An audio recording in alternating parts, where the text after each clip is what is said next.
शाम का वक्त था। सेठ साहब लॉन में बैठे चाय पी रहे थे कि दरवाजे की घंटी बज उठी। सेठ साहब ने उठकर दरवाज़ा खोला तो बाहर खासी हसीन और जवान लड़की खड़ी थी। वो सेठ को देखकर मुस्कुराई और बोली, सेठ साहब, आपको बहुत बहुत मुबारक हो।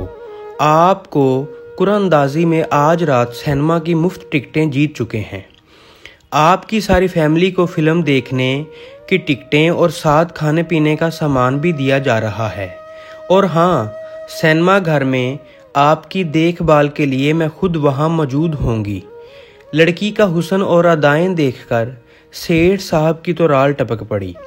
साथ ही लड़की ने एक बड़ा सा बैग सेठ साहब के हाथ में पकड़ा दिया, जिसमें सचमुच आज रात सिनेमा में लगने वाली फिल्म की टिकटें और खाने पीने का सामान भी मौजूद था। लड़की ने गर्मजोशी से सेठ साहब से हाथ मिलाया और वापस मुड़ गई। इतनी गर्मजोश लड़की के साथ दोबारा मुलाकात का सोच सोचकर सेठ साहब पागल हुआ जा रहा था।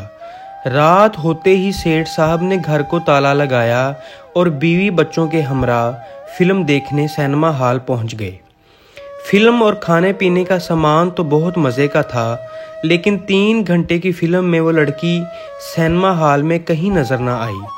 सेठ साहब की बेकरारी मज़ीद बढ़ गई। फिल्म देखकर जब सेठ साहब घर वापस पहुंचे तो गश खाकर गिर पड़े। इसके घर में चोरी हो चुकी थी। चोर लाखों का जेवर और लाखों की नकदी लूटकर फरार हो चुके थे। जब सेठ को होश आया तो सहन में एक लिफाफा पड़ा हुआ मिला, जिसके अंदर एक खत था।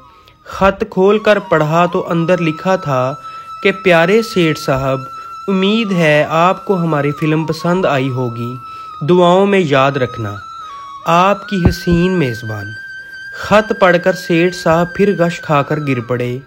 दोस्तों, इस ख़राब ज़माने में किसी अजनबी पर भरोसा ना करें और ना लालच में पड़ें।